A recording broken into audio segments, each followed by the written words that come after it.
بسم اللہ الرحمن الرحیم وَإِنَّا كَالْكَوْثَرَ، اے میرے حبیب ہم نے آپ کو خیر ہی خیر فاطمہ عطا کر دی. فَصَلِّ لِرَبِّكَ وَانْحَرْ، اپنے رب کا شکریہ نماز کی صورت میں، اور بڑی قربانی یعنی مہنگی قربانی یعنی نہر کی قربانی. ان شانئک هو الابتر، آپ کو تانا دینے والا، آپ کو تشنیع کرنے والا، آپ کی دلازاری کرنے والا کہ ان کے تو اولاد ہی نہیں ہے. 10 بیٹے تھے ابن وائل کے جو جملہ کہتا تھا کہ ان کے تو اولاد نہیں ہے، ان کا کام کیسے چلے گا، ان کی تحریک کیسے آگے بڑھے گی، ان کے تو اپنی اولاد ہی نہیں ہے. اچھا کافر کم سے کم یہ جانتے تھے کہ کام چلے گا تو اولاد سے چلے گا، آل سے چلے گا. اور کیا حسین جملہ ہے پچھلے دنوں ایک اہل سنت عالم دین نے ادا کیا. وہ فرمانے لگے کہ سرکار نے امت کے لیے قرآن اور صحابہ کیوں نہیں چھوڑے، یہ کیوں کہا کہ میں قرآن اور اہل بیت چھوڑ کے جا رہا ہوں. انی تارک فیکم الثقلین کتاب اللہ و عترتی اہل بیتی. وہ چاہتے مالک تھے، وہ چاہتے تو کہہ دیتے کہ میں 2 چیزیں چھوڑے جا رہا ہوں، قرآن اور اپنے صحابہ. قرآن اور اہل بیت کے چھوڑ کر گئے. بڑا حسین جملہ ہے، اللہ ان کو شادمانی عطا فرمائے. وہ فرماتے ہیں کہ اس لیے سرکار نے نہیں فرمایا کہ میں قرآن اور صحابہ چھوڑ کر جا رہا ہوں، کیونکہ صحابہ کرام کو بہرحال ختم ہونا تھا.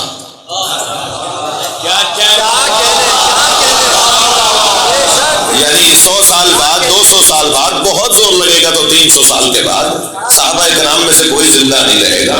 تو پھر امت کہتی کہ قرآن اور صحابی چھوڑ کر گئے تھے، تو قرآن تو ہے، صحابی نہیں ہے. تو نبی مکرم نے یہ نہیں فرمایا کہ میں قرآن اور صحابی چھوڑ کے جا رہا ہوں، فرمایا میں قرآن اور اہل بیت چھوڑ کے جا رہا ہوں. قرآن کے ساتھ قیامت تک اہل بیت چلتے رہیں گے. صلوات پڑھ لیں محمد و آل محمد.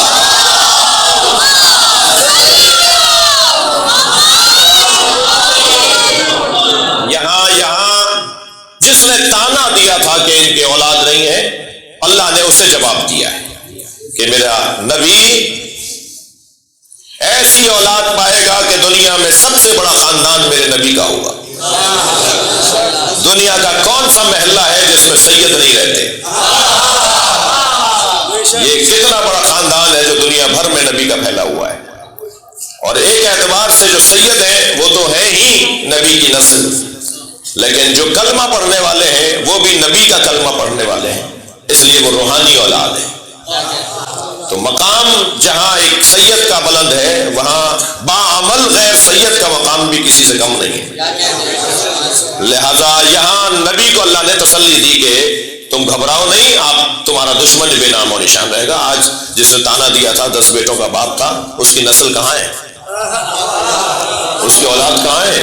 کون سے قبیلے کا وہ سربراہ تھا؟ کس قبیلے کو اس کا جد کہا جاتا ہے؟ یعنی اس قبیلے کا جد ابن وائل کون سے قبیلے کا جد ہے؟ کہاں ہے اس کی نسل؟ کچھ اولاد اس کی کہاں ہے؟ میرے پاس ایک جوان آیا، کہنے لگا میں شیعہ ہونا چاہتا ہوں. میں نے کہا بھائی کیوں، کیا ہوا؟ مجھے تو بھرتی کرنی نہیں ہے، میں تو شیعہ کا ایسے جو آ جائے میں اس کو شیعہ کر دوں. پہلے جو پرانے شیعہ ہیں وہی پکے شیعہ ہو جائیں، مسلسل شیعوں میں اضافہ کرتے چلے جائیں، اور پہلے ہی پریشانیاں کیا کم ہے جو اور بڑھا لیں. تو میں نے کہا جی کیا پریشانی ہے، کیوں شیعہ ہو رہے ہو؟ توجہ. تو کہنے لگا اس لیے ہو رہا ہوں کہ میرا نام ایسا ہے جس نے مجھے تحقیق کرنے پہ مجبور کیا، اور میں تحقیق کر کے اس نتیجے پہ پہنچا ہوں کہ علی ولی اللہ تک کلمہ پڑھے بغیر گزارا نہیں ہے. میں نے کہا بھائی کیا نام ہے تمہارا؟ میں نے کہا کیا نام ہے تمہارا؟ کہنے لگا یزید. ہاں اسی باب العلم میں میرے پاس آئے تھے. کہنے لگا میرا نام یزید ہے، اور اب میں جس ادارے میں جاتا ہوں کوئی نہ کوئی کہتا ہے ادھر آؤ تو میں یزید دکھاؤں گا. تو سب مجھے کہتے ہیں یزید آ گیا. تو میری تو زندگی اجیرن ہو گئی. تو میں نے کہا جی یزید، میرے ابا سے پوچھا یزید کون ہے؟ کہا وہ فلاں کا بیٹا اور فلاں کا پوتا. اور ہم نے اس لیے نام رکھا تھا. تو کہنے لگے میں نے تو تحقیق شروع کی. تو تحقیق کے بعد تو نتیجہ نکلا کہ مجھے اسلام کی وجہ سے حسین تک پہنچنا ہے. اب میں حسین تک آ گیا ہوں، لہٰذا مجھے کلمہ پڑھوا دیجیے. میں اس قبیلے میں نہیں رہنا چاہتا جس قبیلے کے اندر یزید کا کوئی احترام ہو. سندھ میں ایک پورا گاؤں شیعہ ہو گیا میرے ایک جملے پر. ہاں سب نے علم لگا دیا ارتضیٰ بھائی. اور وہ اس لیے ایک جملہ کیا تھا، میں نے کہا جی آپ اپنے بڑوں سے جا کے پوچھ لیجئے کہ آپ کی کتابوں میں 12 نبی کے کے جانشینوں میں نبی کے بعد 12 خلیفہ آئیں گے، ان 12 جانشینوں اور خلیفاؤں میں چھٹا نام یزید کا ہے یا نہیں؟ کتابوں میں چھٹا نام یزید کا ہے یا نہیں؟ اور میں نے کہا ان سے یہ بھی پوچھ لینا کہ ان 12 لوگوں میں حسین کا نام ہے؟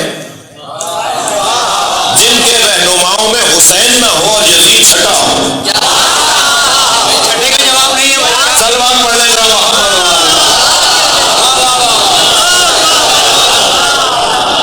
کی صحت و سلامتی کے لیے بآواز بلند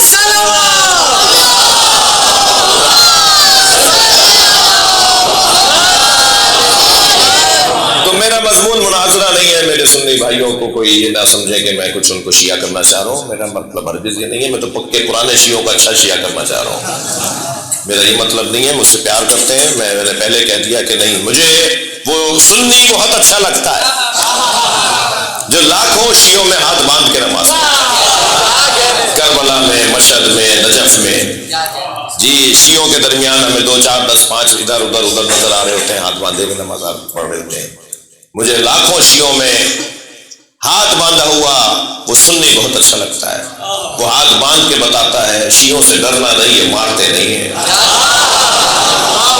وہ شیعوں میں ہاتھ باندھ کے نماز پڑھ کے بتاتا ہے کہ جو دین جو مذہب میں نے سیکھا ہے اس پہ عمل کرنے کی جرت بھی رکھتا ہوں۔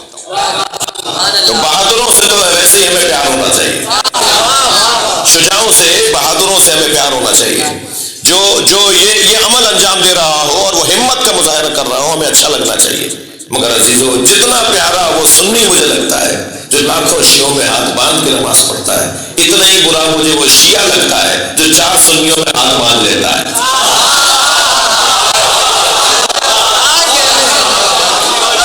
ہمارے افسران، ہمارے زمینداران، بعض لوگ ابھی فون آ جائے گا صاحب ہم کہاں کرتے ہیں، ہمارے بعض زمینداران، افسران، شخصیات، سیاستدان، جی سیکٹریز، وزراء، یہ جب چاہتے ہیں ہاتھ باندھ لیتے ہیں۔ ایسے ہی ایک شخصیت کا مجھے پتا چلا کہ وہ ایسا کر رہے ہیں کبھی کبھی، اور میں تو ان کے دادوں کو بھی جانتا ہوں کہ پکے شیعہ تھے، تو ہماری ان سے ملاقات ہو گئی، ہم نے کہا جی آپ نے سنا ایسا کیا؟ کہنے لگے کیا کروں، ایک جگہ میں گیا تو دائیں بائیں مرہم کھڑے ہوئے تھے، تو مجھے گھبراہٹ ہونے لگی کہ ہاتھ باندھ ہی لیتا ہوں انہیں کی طرح، تو میں نے کہا دائیں بائیں تمہیں مرہم نظر آ گئے، دل میں اترا ہوا علی نظر نہیں آیا؟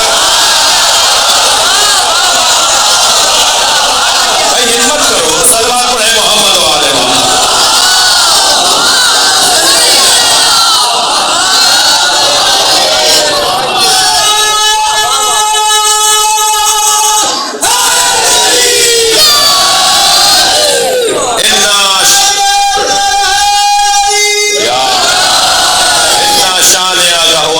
تمہارا دشمن تمہیں تشنیع کرنے والا، تمہیں دشنام دینے والا، تمہیں تانا دینے والا ہی بے نام و نشان رہے گا، اس کی کوئی اولاد نہیں ملے گی۔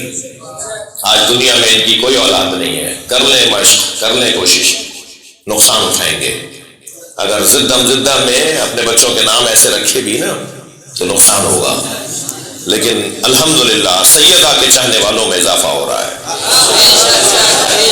سیدہ کے بچوں سے پیار کرنے والوں میں اضافہ ہو رہا ہے۔ مجھے اس ملک سے بڑا پیار ہے جو بندہ چھوڑ کے، ڈنڈا اٹھا کے، کنٹھے گلابے ڈال کے بازاروں میں آوازیں لگاتا ہے، آج نہیں کل سب علی علی کہیں گے۔ مجھے اس ملک سے اس لیے پیار ہے کہ وہ اس جگہ جا کر پیغام علی پہنچاتا ہے، نام علی پہنچاتا ہے جہاں میں مولوی بھی نہیں پہنچ پاتا، اور وہاں جا جا کے وہی آوازیں جو لگاتا ہے نا کہ آج نہیں کل سب علی علی کہیں گے، بات وہ صحیح کرتا ہے، مسلسل علی کہنے والوں میں اضافہ ہو رہا ہے، اور مجھے تو امام کے ظہور کی خوشبو آ رہی ہے، امام کے ظہور سے پہلے لوگ اس دروازے پر آئیں گے اور حقائق کھل جائیں گے، حقائق کھلنا شروع ہو گئے۔ میں اپنے شیعہ بچوں کو ایک نصیحت کروں گا اور ایک نصیحت سنی بچوں کو کروں گا۔ کیا ہوا، کیوں سناٹا ہو گیا؟ ایک نصیحت سنی بچوں کو کروں گا، ایک نصیحت شیعہ بچوں کو کروں گا۔ سنی بچوں کو نصیحت یہ کروں گا کہ شیعہ مینجمنٹ کے پاس جو مسجدیں ہیں آپ کے علاقے میں، یعنی جس کا مینجمنٹ شیعوں کے ہاتھ میں ہے، ان مسجدوں میں آ کے نماز پڑھا کرو۔ اپنے ہاں بھی پڑھتے ہو اپنی مسجدوں میں، لیکن وہاں بھی آ کے پڑھا کرو۔ جی ویسے ہی پڑھو جیسے تمہارے بڑوں نے سکھایا ہے. جہاں بھی جیسے بھی ہاتھ باندھتے ہو بغیر سجدہ کے جیسے بھی تم وضو اور نماز کرتے ہو ایسے ہی پڑھو. مگر شیعہ مسجدوں میں آ کے پڑھو. جی یہ مسجد شیعوں کی نہیں ہے. جی میرے بھائی یہ دعوت دیں جو میں دعوت دے رہا ہوں وہ نہ دیں, ان کی مرضی ہے, لیکن میں اپنی قوم کی طرف سے دعوت دے رہا ہوں کہ شیعہ مسجدوں میں جس کی مینجمنٹ شیعہ ہے اس میں آ کے نماز پڑھو. ویسے ہی پڑھو جیسے تم پڑھتے ہو, اور آگے پڑھیں گے. مسجد شیعوں کی نہیں ہے. جی یہ کیا بات ہوئی, وہ دیوبندیوں کی مسجد, وہ بریلویوں کی مسجد, وہ سلفیوں کی مسجد, وہ شیعوں کی مسجد, اللہ کی کون سی ہے؟ حال آپ کا بھی اچھا نہیں ہے. وہ بلدیوں کا امام بارگاہ, وہ گلگتیوں کا امام بارگاہ, وہ پنجابیوں کا امام بارگاہ, وہ سندھیوں کا امام بارگاہ. امام حسین کا کون سا ہے؟ امام بارگاہوں میں حسین نہیں مل رہے, مسجدوں میں اللہ نہیں مل رہا. تنگ نظری, گھٹن, اور یہ ہمارا, یہ پرایا, وہ سنی, وہ شیعہ, کب تک ہوں گی یہ باتیں؟ یہ پریکٹس ہے. جیسے ایک یونیورسٹی کے اندر فیکلٹیاں ہوتی ہیں, شعبے ہوتے ہیں. جی اسلام ایک یونیورسٹی کا نام ہے, اور یہ جتنی فقہ ہیں یہ فیکلٹیاں ہیں, شعبے ہیں. لوگوں کو اختیار دیجئے کہ وہ اپنی پسند سے سیکھیں, سمجھیں, جانیں, سمجھیں. اگر کسی کو یہ پریکٹس اچھی لگ رہی ہے جانے دیں انہیں. جی آہستہ آہستہ لوگوں پر جو بات واضح ہوتی چلی جائے گی وہ اس کے مطابق اپنی پریکٹس چینج کرتا چلا جائے گا. اس میں کون سی پریشانی کی بات ہے؟ یہ نصیحت تو میں نے سنی بچوں سے کی ہے. شیعہ بچوں سے ایک نصیحت کروں گا, کر کے دکھانا مجھے یہ کام. زیادہ تر بسم اللہ بول رہے ہیں بزرگ, میں جوانوں سے کہہ رہا ہوں بسم اللہ چاہیے. آپ کے علاقے میں جو سنی عالم دین رہتا ہے وہ کسی بھی مسلک کا, وہ بریلوی ہو, دیوبندی ہو, سلفی ہو, کوئی بھی ہو, ایک مٹھائی کا ڈبہ, پھولوں کا گلدستہ, کوئی اچھی سی کتاب, کوئی قرآن کا نسخہ, کوئی مثال کے طور پہ ایسی کتاب جو ان کے یہاں بھی مسلم ہو, صحیح بخاری کا سیٹ, جی ان کے گھر گفٹ لے کے جاؤ اور کہو ہم سارے شیعہ لڑکے, ہمارے عالم نے ہمیں کہا ہے کہ سنی علماء کا احترام کیا. بھائی اخلاق سے بہتر تبلیغ نہیں ہوتی. صلوات پڑھے محمد و آل محمد.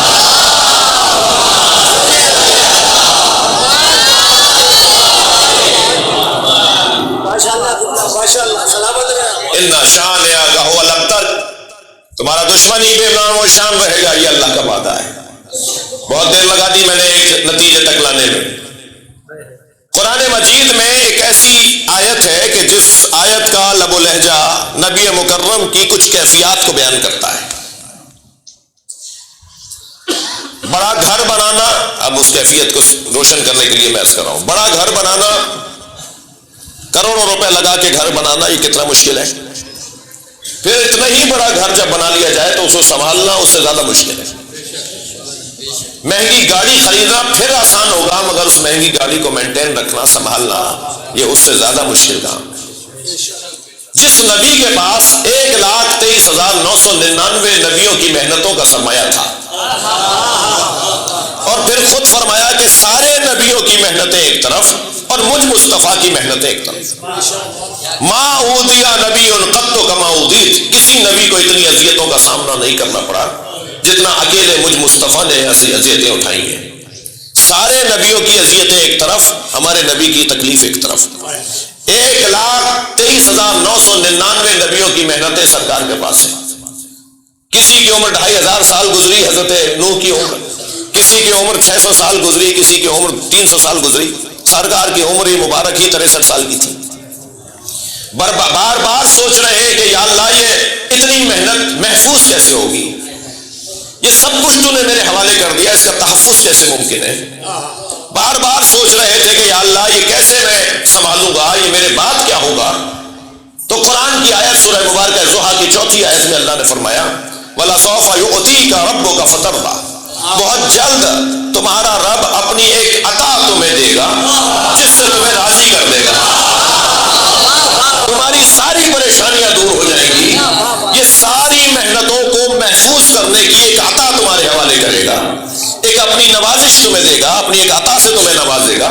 وَلَسَوْفَ يُؤْتِيكَ رَبُّكَ فَتَرْضَىٰ, اس آیت کو پیرس کیجئے اس آیت کے ساتھ اِنَّا أَعْطَيْنَاكَ الْكَوْثَرَ, ہم امام نے تمہیں خیر ہی خیر فاطمہ زہرا عطا کر.